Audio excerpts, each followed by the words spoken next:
Okay, so let's discuss about the mastectomy, which is actually the removal of the breast tissue.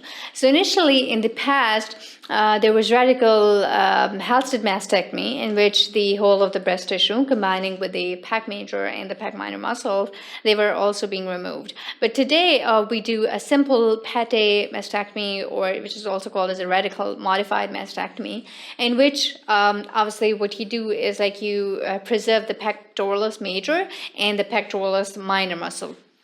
Okay, so what is the incision when you're performing the mastectomy? So elliptical incision is you have to incorporate the nipple areolar complex within that incision, and the incision would be somehow like this. This would be the upper part, upper flap, and this would be the lower part in the lower flaps. And sometimes when you have to do the axillary dissection, you can extend this tumor on a lateral part of the axilla as well. So incorporate the tumor in your incision, incorporate the nipple areolar complex, and then you have to incorporate the lower flap as well. So the basic technique for the mastectomy is making a proper incision, because you have to go for the cosmetics as well. And for a better cosmesis and for a better scar, what you need to do is you need to be very careful making a flap. If the flap is too thick, obviously there will be hypertrophic scar, and that look would be very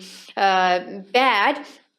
But if the flap is too thin, then obviously the blood supply would be compromised and the flap would be necrosed. So flap thickness is very much important. When you have already made an incision in the skin, then you have to make a proper plane, and the plane is between the breast tissue and the clavipectoral fascia. Okay, so this plane is not very easy to identify and do the dissection. So when you're into the clavipectoral fascia, do the dissection, a plane between the breast tissue and the clavipectoral fascia. Go deep down into the clavipectoral fascia, lift up the whole of the breast tissue, and then when you're done with the upper flap, then you do the dissection in a lower flap. Now, when you have to do the axillary dissection, either you do a longitudinal vertical incision in the axilla, just like that, or you extend this incision, oblique incision, into the axilla for the axillary dissection.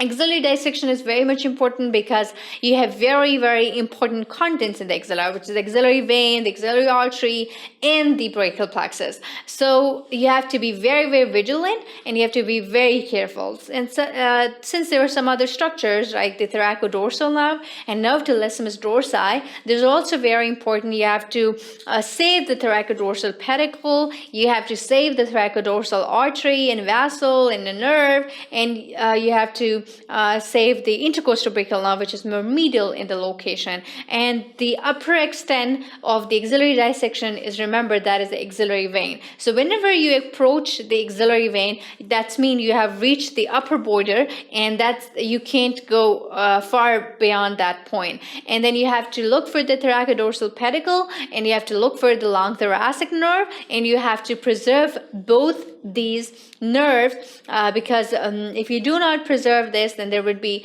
latissimus dorsi paralysis, and obviously paralysis to the serratus anterior muscle, and there would be winging of the scapula. So these are the lymph nodes, and again the status is like you have to see for the pec minor, level below the pec minor, level behind the pec minor, and level 3 is above the pec minor muscle. So the pate mastectomy, this is simple. The dissection has already been done, and you have lifted up the upper flap, and this incision, which was made in the breast tissue, that is being extended obliquely into the axilla for a better view and a better dissection in the axilla as well. When you complete with the upper flap, you go to the axilla, do the axillary dissection, and then you have to go for the lower flap dissection. But some surgeons do the otherwise: complete the upper flap, complete the lower flap, and then go to the axillary dissection at the end, extend that